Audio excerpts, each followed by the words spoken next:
자, 이제 2교시 이어서 가도록 할게요.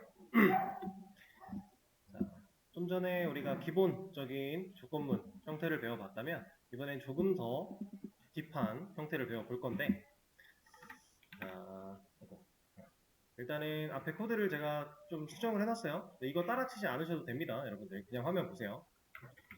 제가 이렇게 분리를 5가지로 좀 해놨는데, 아까는 성인과 미성년자만 판단하려고 했다고 한다면 지금은 판단하고자 하는 기준을 조금 더 디테일하게 쪼개본 거죠. 그래서 이 age라는 변수가 가진 값에 따라서 유아 아동에 해당을 하면 이 녀석이 출력이 되게, 10대에 해당을 하면 이 녀석, 20대에 해당하면 이 녀석, 이런 식으로 우리가 쭉 결과를 나눠 볼 겁니다. 그리고 40대 이상이라고 하는 것까지 생각을 해볼 거예요. 이제 배웠던 개념을 그대로 활용해서 좀 진행을 먼저 해보겠습니다. 자, 일단 age라는 녀석이 유아와 아동을 저는 1부터 9까지 할 거예요. 그리고 10대는 10부터 19까지 진행을 할 거고요. 20대는 당연히 20부터 29, 30부터 39, 40 이상 이런 식으로 조건을 부여를 할 겁니다. 자, 그러면 age가 지금 1부터 9까지이기 때문에 1보다 커야 돼요, 작아야 돼요? 1보다 커야 되겠죠? 근데 큰데 크거나 같다라고 표현해 줄 수 있겠네요. 자바에서 이제 비교 연산자를 사용을 할 때 우리가 이런 부등호는 당연히 수학적인 기호로서 좌변이 우변보다 크다 우리가 예상할 수 있는데, 크거나 같다 이렇게 표현할 수 있습니다. 그럼 작거나 같다는 이렇게 쓰는 거예요. 이 이퀄 마크가 앞에 오면 안 돼요. 이건 항상 뒤쪽에 위치를 시켜줘야 됩니다. 이거는 여러분들이 자바 연산자, 비교 연산자 이런 식으로만 검색해 보셔도 쉽게 알 수 있는 내용이기 때문에, 혹은 연산자 우선순위 제가 말씀드렸던 거 검색해 보셨다면 거기서도 나와서 보실 수 있었을 거예요. 그래서 크거나 같다, 작거나 같다 이런 식으로 표기를 하게 되는데, 그럼 1보다 크거나 같다. 그리고 우리가 또 조건 뭐 줘야 돼요? 1과 9 사이의 숫자이기 때문에 9보다 작거나 같다를 또 줘야겠죠. 혹은 10보다 작다라는 값을 줘야 돼요, 조건을. 자, 이거 한번 생각을 해볼게요. age가 age 제가 이렇게 조건을 썼어요. 자, 그러면 age는 이것도 조건을 추가해야겠네요. age가 이 녀석이 1부터 시작한다라고 했을 때, 가정했을 때, 자, 1부터 시작한다라고 가정했을 때 age가 10보다 작다를 만족하기 위해서는 우리가 쓸 수 있는 수가 몇부터 몇 가지예요? 1부터 9까지죠. 자, 근데 여기서 잘 생각하셔야 돼요. 자, 9까지인데 왜 9점 몇 이런 것들은 안 돼요? 이건 안 되거든요. 근데 왜 안 돼요? 맞아요. 우리가 지금 사용하고 있는 age라는 변수의 데이터 타입이 int, 정수형 타입이기 때문이에요. 만약에 이 녀석이 더블이었다면 뭐 9.9까지는 10보다 작다 표현할 수 있겠죠? 이렇게. 근데 아닙니다. 지금은 실수가 아니라 정수 가지고 따지고 있으니까 10보다 작기 위해서는 9까지밖에 안 되는 거예요. 그거 잘 생각해 주셔야 되고. 자, 그러면 1보다 크거나 같다 했어요. 그리고 age가 우리가 또 주고 싶은 조건이 10보다 작다 혹은 9보다 작거나 같다. 둘 중 어떤 조건을 주든지 간에 정수기 때문에 둘 다 같은 결과를 도출할 겁니다. 어쨌든 이 두 조건을 주고 싶어요. 그러면 지금 우리가 하나의 조건문 안쪽에서 두 개의 조건을 줘야 되는 상황이에요. 조건문 자체는 하나인데 조건이 2개인 거죠. 자, 그럼 지금 상황을 판단을 해볼게요. 1부터 9까지의 숫자를 표현하기 위해서 1보다 크거나 같다, 그리고 10보다 작다 라고 했어요.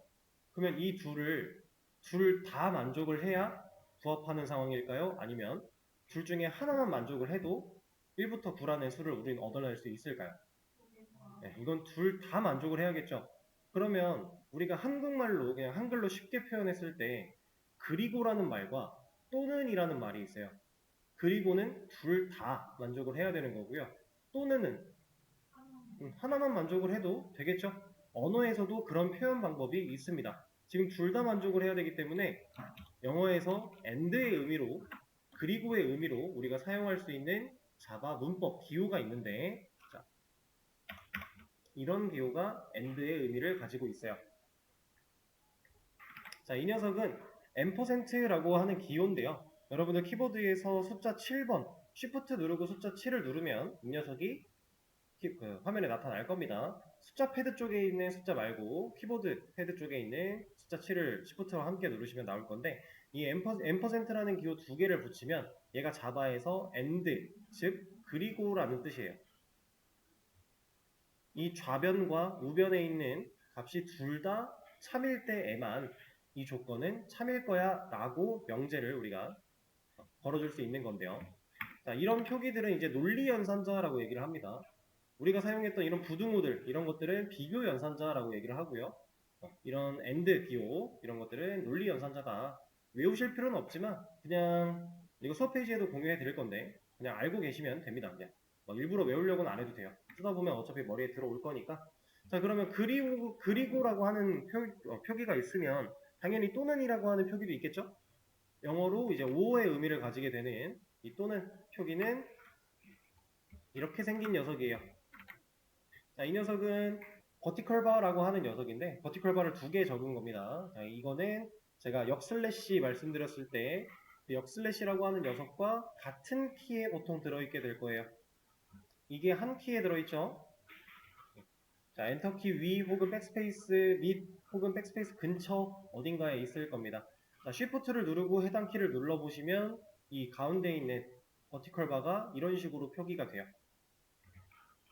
자, 버티컬이 이제 세로를 의미하는데 세로로 그어진 바다 해서 버티컬 바라고 이름을 지어져 있습니다. 자, 그래서 이렇게 이게 키보드에 있는 것처럼 이런 식으로 표기가 되는 편집 툴도 있고요. 지금 이렇게 한 줄로 이어지는 툴들도 있으니까 같은 거예요. 이거 다른 거라고 생각하실 필요 없습니다. 자, 그리고 말이 나온 김에 이것도 말씀을 드리면 이런 자바 편집기 이런 툴 안에서는 역슬래시가 실제로 역슬래시로 사용이 돼요. 근데 메모장 같은 데서 역슬래시를 쳐보면 원화 표시로 써집니다. 이거는 편집 툴마다 이 해당 키를 인식하는 차이가 있어서 그래요. 근데 사실 같은 의미라고 보셔도 돼요. 그래서 여러분들 나중에 이런 거를 보시게 될 건데 예를 들어서 이런 실제 물리적으로 존재하는 폴더와 파일의 경로를 따질 때 우리가 윈도우상에서 주소창에서 이렇게 클릭을 해서 보면 원화 표시가 들어가 있어요. 근데 이거 실제로 그 개발 툴 같은 걸로 이 경로를 복사해서 붙여넣기를 해보면 이 원화 표시 자리가 다 역슬래시로 바뀝니다. 경로를 따질 때 이런 식으로 따지기도 해요. 그리고 간혹 가다가는 역슬래시가 아니라 그냥 슬래시로서 경로를 따지기도 합니다. 이거는 상황에 따라 달라져요. 중요한 내용은 아니고. 자, 어쨌든 버티컬 바라고 하는 이 녀석은 또는 이라는 역할을 수행을 하고요.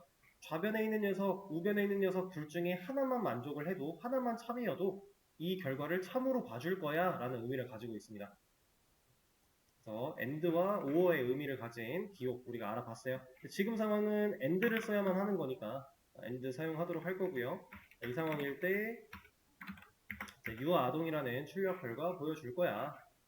자, 그리고 이거랑 유사하게 조건을 더 추가를 해주시면 됩니다. 그냥 자, 여기에는 이제 10보다 크거나 같고 20보다 작을 때 그때는 이제 10대다 이런 식으로. 그래서 조건을 다 부여를 한다면 쉽게 우리가 구할 수 있겠죠? 이 녀석을 제거하고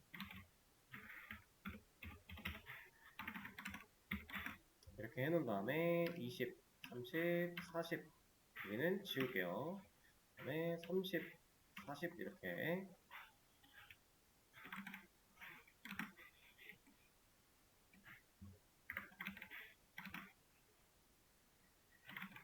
이렇게 적어주도록 하겠습니다. 우리가 생각했던 조건을 다 만족할 수 있는 조건식이 만들어진 거겠죠? 자, 그러면 지금 age는 25를 가지고 있는 상태인데 얘를 실행하면 어떻게 되겠어요? 네, 콘솔에 20대 하나만 나오게 되겠죠. 나머지 녀석들은 조건에 부합하지 않으니까요. 자, 그러면 이 녀석이 45로 바뀌었다. 그럼 누구 나온다? 40대 이상이라고 하는 글자만 출력이 되겠죠? 특정 상황 조건을 만족할 수 있는 조건문에 대해서 우리가 배우고 있습니다. 자, 근데 여기서 이제 아까 전에 제가 거듭 강조드렸던 개념을 다시 한번 쳐다볼 거예요. 자, 컴퓨터는 이러한 코드가 실행됐을 때 연산을 어떤 식으로 수행하는가 제가 말씀을 드렸었죠. 일단 변수의 값 초기화가 된 상태에서 변수 값을 일단 값으로 치환을 한다라고 했어요. 이 녀석도 치환을 해줘야죠. 자, 그러면 첫 번째 조건이 이렇습니다. 누굴 먼저 할까요? 지금 비교연산자 하나, 논리연산자 하나, 비교연산자 하나 이렇게 사용이 됐습니다. 누가 더 우선순위가 높을까요? 여러분들이 이제 우선순위를 찾아서 보셔도 되고요. 아니면 그냥 상식적으로 유추를 해볼 수도 있어요. 여기서 지금 논리연산이 먼저 이루어진다라고 하면 이 AND가 먼저 된다고 하면 판단할 수 있나요? 아니죠. 논리는 좌측에 있는 값과 우측에 있는 값이 둘 다 맞는 말, 참일 때, 결국 true일 때, 혹은 둘 다 false, 혹은 하나만 true 이런 경우를 따져줄 건데 지금 이 연산의 결과가 안 나왔는데 AND를 못 엮죠. 실제로 연산자 우선순위가 비교가 논리보다 높습니다. 그래서 비교 연산을 먼저 수행을 해야 돼요. 자, 그러면 45가 1보다 크거나 같다 맞는 말이죠. 이 자리는 연산의 결과로 뭐가 남는다? true가 남을 것이다.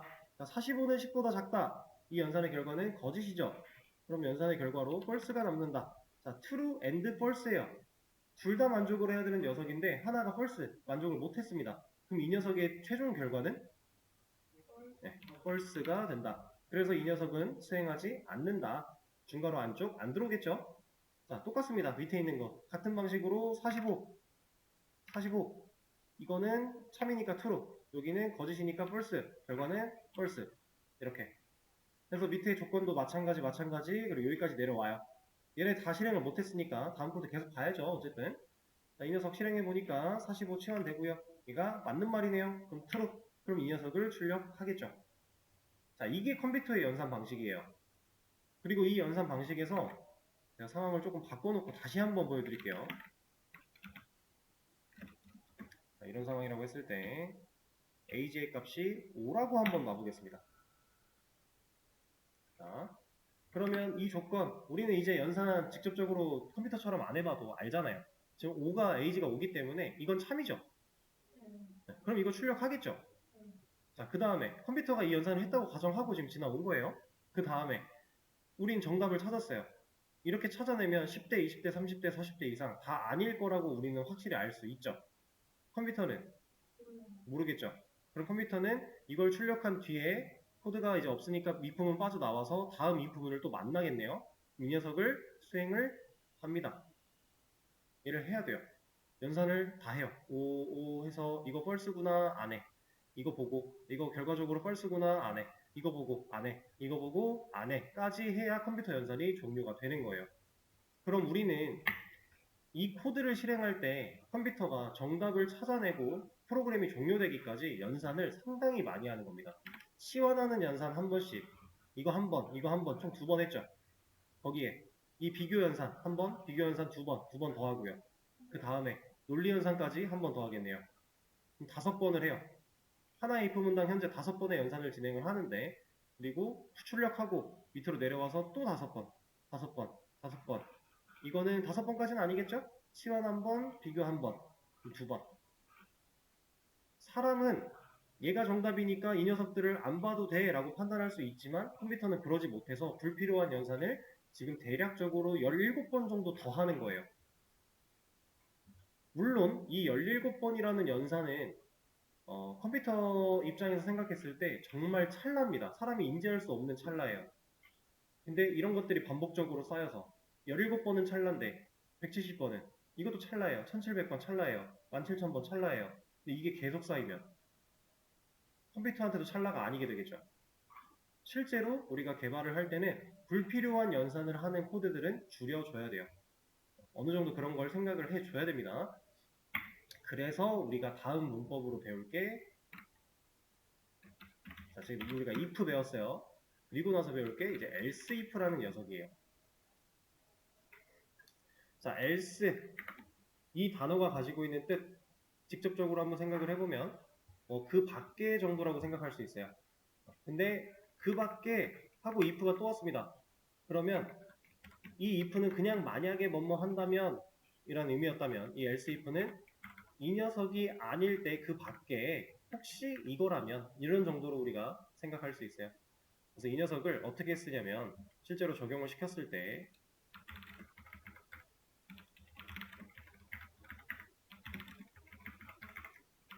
이렇게 적어줄 수 있습니다.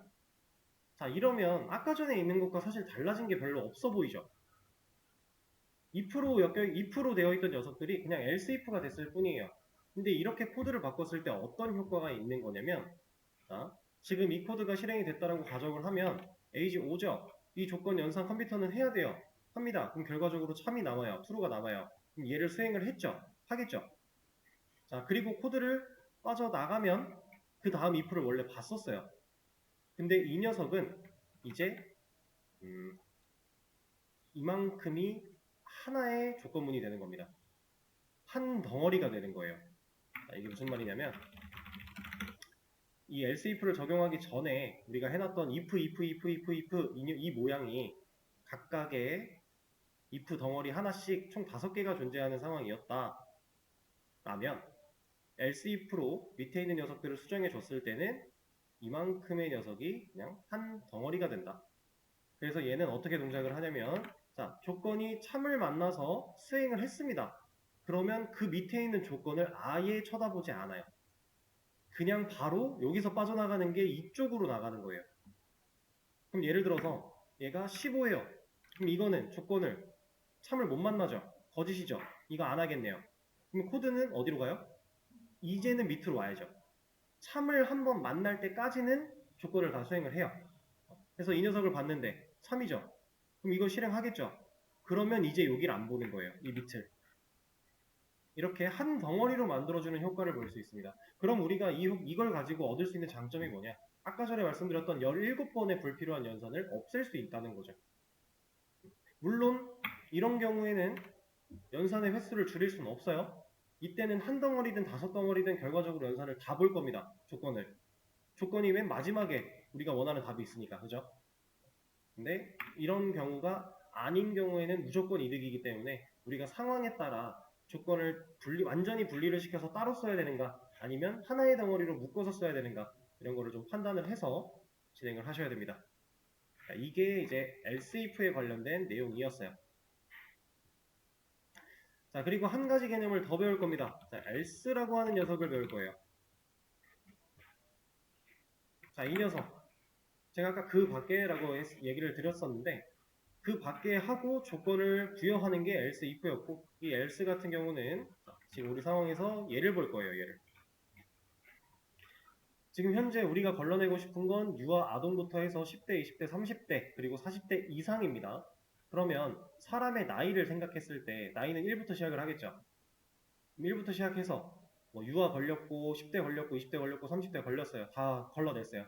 그럼 무조건 40대 이상 아니에요? 우리가 지금 나눠놓은 조건상으로 봤을 때 그쵸? 그럼 이 상황일 때는 이 조건이 의미가 있나요? 안 봐도 어차피 이거 여기까지 내려왔는데 아무것도 못 만났어? 그럼 40대 이상이잖아요. 그쵸? 그럴 때 쓰는 게 else입니다. else는 조건을 적지 않아요.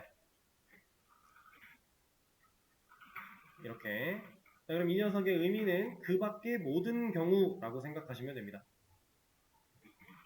우리가 부여한 조건들을 다 따져봤을 때 여기까지 한 번도 참을 만나지 못해서 코드가 else까지 내려왔다면 이제 조건을 따지지도 않고 그냥 무조건 이 녀석을 실행하겠다 라는 의미가 되는 거예요.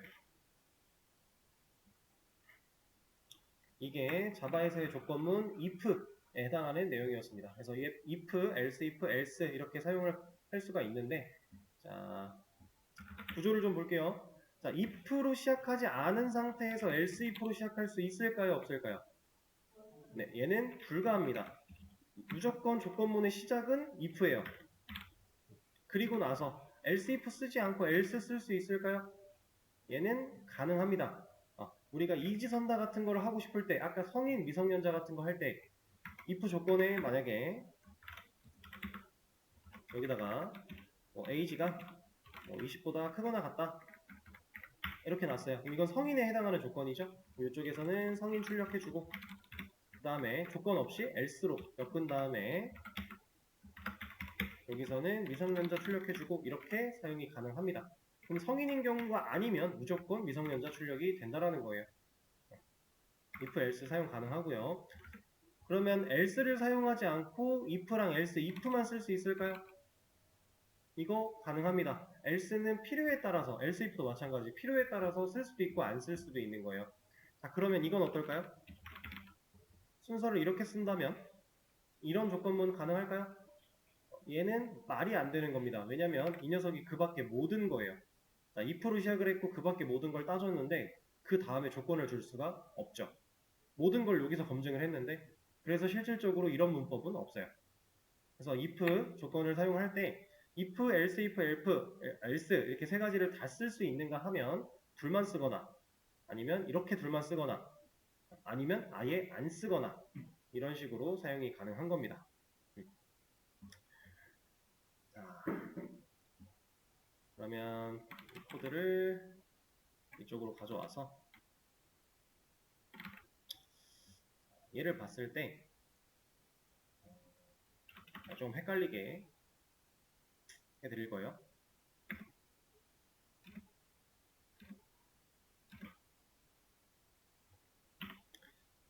그리고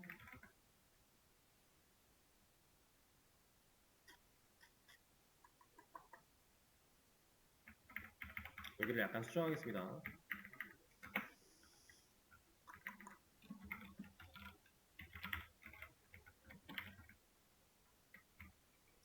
자, 코드를 제가 좀 바꿨는데 이 코드를 실행하면 결과가 어떻게 나올까요? 아니다. 이렇게 실행하면요. 컴퓨터가 어떤 연산을 하고 어떤 연산을 안 하는지까지도 한번 눈으로 쫓으면서 생각을 해볼게요. 일단 요거 나올 거고요. 얘도 나오겠죠? 이게 나와요? 안 나와요? 나오죠. 왜냐면 여기가 else가 없어졌으니까. else 뺐습니다. 자, 헷갈리게 해드리려고 일부러 이렇게 적었어요, 제가. 자, 근데 여러분들이 이거 주의해서 사용하셔야 되는 게, 자, 우리가 지금 else랑 else if랑 else 같은 걸 배우면서 조건문의 덩어리를 하나로 만드는 방식을 배웠어요. 자, 그렇게 하나로 만드는 방식일 때 여러분들이 이렇게 쓰나 실제로 코드를 이렇게 작성을 하나 아니면 이렇게 작성을 하나 결과는 동일하게 나와요. 이 줄바꿈이 됐다고 if, else, if가 한 덩어리가 안 되고 되고 이런 게 아닙니다. 그런 건 아닌데요. 제가 추천드리는 방식은 하나의 덩어리로 표현할 거면 줄바꿈을 하지 마세요. 이래야 여러분들이 안 헷갈려요. 실제로 저는 아직도 개발할 때 if, else, if 엮으면 줄바꿈 안 합니다. 이렇게 하시는 분들도 있어요. 근데 이렇게 안 해요, 저는. 왜냐면 코드가 이렇게 단순할 때는 괜찮지만 조금 복잡해져서 if 안에 들어가는 코드 내용이 길어지면요. 지금 내가 쓰고 있는 화면에 이 화면에 안 담겨요. 스크롤이 왔다 갔다 해야 되는데 그러는 상황 속에서 줄바꿈이 되어 있는데 실수로 이게 빠져버리면 전혀 다른 결과가 나올 수 있어요. 그래서 저는 개인적으로 한 덩어리로 엮을 때는 이렇게 띄어쓰기만 한 칸 해주는 걸로 표기를 주로 하는 편입니다. 이게 실제로 덜 헷갈린 방법 중에 하나고요.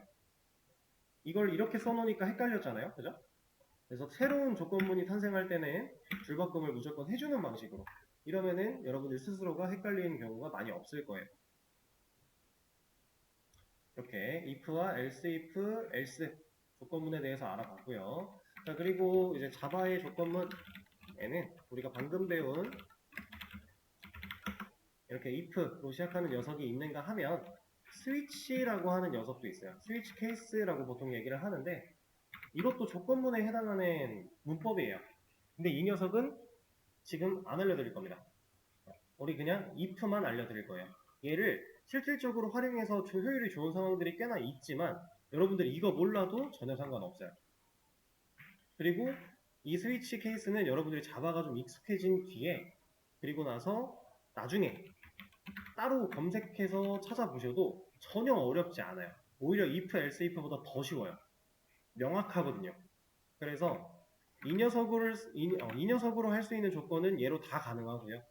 얘로 할 수 있는 조건도 웬만한 거 다 가능하지만 안 되는 것들이 있어요.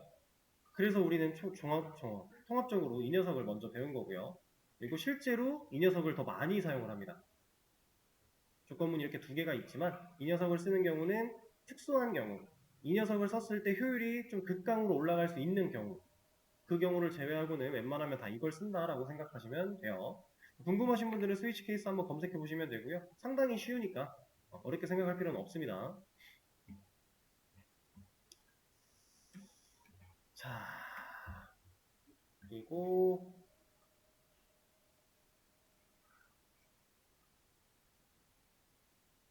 그러면 이거 한번 해보도록 하죠.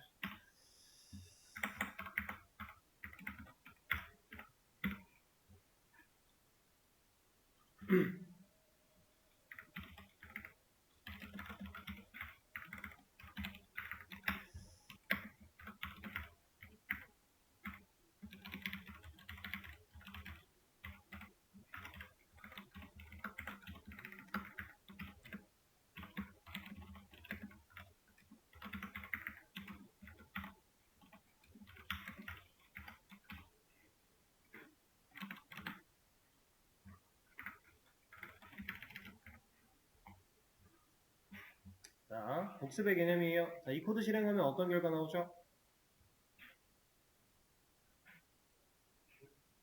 둘 다 나올 겁니다. 왜냐면 얘도 조건 참이라 할 거고요. 둘 같은 덩어리 아니니까 실행할 거니까 이 녀석 실행해서 참이니까 얘도 나올 거예요.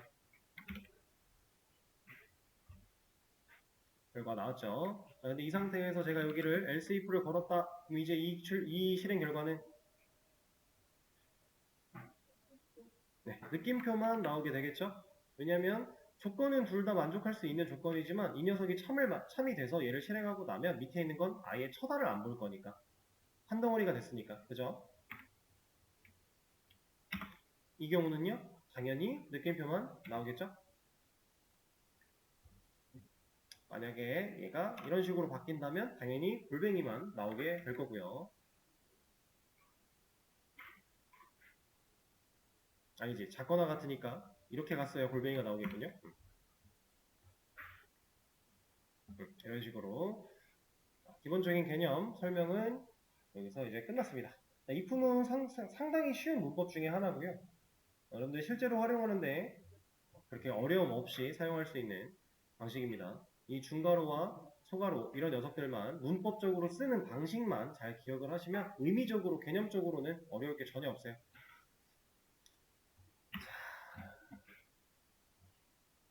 그러면 제가 또 문제를 열어 드릴 건데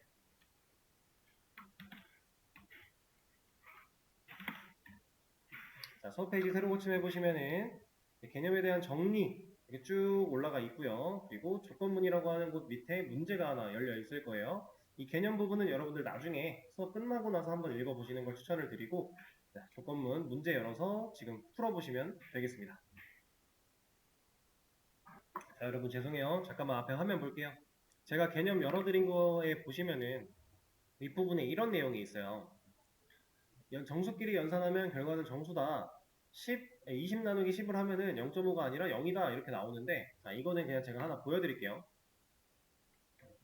자바에서 이제 연산을 할 때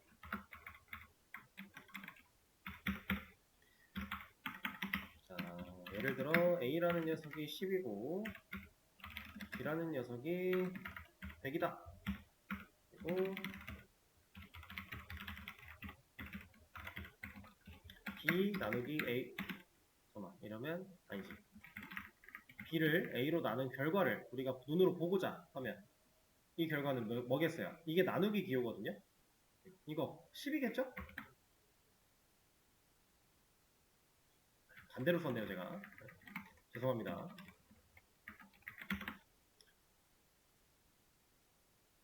이렇게 10이 나옵니다. 자, 근데 이건 나누어 떨어지는 경우고요. 나누어 떨어지지 않는 경우 예를 들어 3 그럼 얘는 33. 어쩌고가 나와야죠. 원래 같으면 그렇죠? 우리가 나누기를 계산을 하면 정수 나누기 정수를 한다고 해도 수학적으로 생각했을 때 수수점이 당연히 나올 수 있는 거잖아요. 그쵸? 자바는 안 나옵니다. 소수점. 이게 안 나오는 이유는 간단해요. 정수와 정수를 연산했죠. 근데 결과에서 실수가 나와버리면 자바는 데이터 타입이 바뀐 거예요. 그러면 자바가 생각했을 때 본인이 만들어낼 수 없는 데이터를 지금 만들어내려고 하고 있는 겁니다. 그래서 이 애초에 불가능해요. 그래서 정수 나누기 정수 연산을 할 때는 무조건 이 나누기에 대한 결과가 정수값만 나온다. 그래서 우리는 이 기호를 가지고서 자바 안에서 이제 몫을 구하는 나누기 연산자라고 얘기를 해요. 이건 몫을 구하는 거예요. 몫. 나머지 부분을 구해주지 못해요. 그래서 자바에는 나머지를 구할 수 있는 연산자가 따로 있어요. 이 %라고 하는 기호를 사용을 하면 얘는 이 나누기 연산의 나머지 값만 구해줍니다. 그래서 지금 결과 보시면 1 나왔죠? 이렇게 몫과 나머지를 구하는 연산자가 다르다. 나머지는 %라는 기호를 사용한다. 라는 건데 이 녀석을 그러면은 우리가 몫이랑 나머지를 다 구해서 뭔가 표기를 하고 싶을 때 몫 구하는 연산자 결과 나머지 구하는 연산자 가지고 또 나누기 막 이렇게 연산해가지고 구해야 될까요? 이건 너무 번거롭죠? 실제로 그렇게 해도 만들 수는 있지만 너무 번거로운 일이에요. 이게 나머지 값을 구해주는 거기 때문에 100을 3으로 나눴을 때 33점 몇 이렇게 나오면 좋은데 그게 안 되고 그냥 1이라는 값만 남았잖아요. 그래서 우리가 이럴 때 사용할 수 있는 방식이 있어요. 여러분들 나중에 어차피 공부를 하시게 되겠지만 지금 이 연산자가 몫밖에 못 구해준 이유가 뭐 때문이라고요? 정수 나누기 정수를 했기 때문이에요. 그럼 우리가 이 개념을 조금 틈을 비집고 들어가 보는 겁니다. 자, C는 더블 타입이죠. 실수 타입입니다.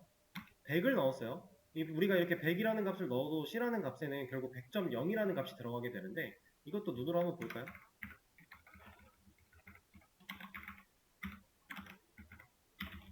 자, 우리는 분명히 C라는 변수한테 100을 넣었지만 C를 그냥 출력한 결과로는 100.0이 나와요. 이렇게 얘는 자동으로 실수로 변환시켜서 저장한다라는 방식이었죠. 근데 이러한 틈을 비집고 들어가서 C를 A로 나누게 되면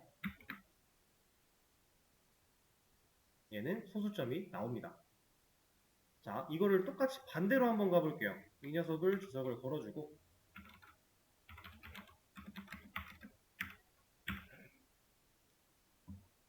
B를 3이라는 값을 가지고 있는 더블 데이터로 우리가 나누겠다. 이러면 지금 B는 정수고 얘는 이제 또 실수가 됐죠. 앞뒤가 바뀐 거예요. 정수와 실수의 위치가. 결과는 동일합니다. 뭔가 여기 뭐예요? 잘못 썼네요. 같은 결과가 나오죠?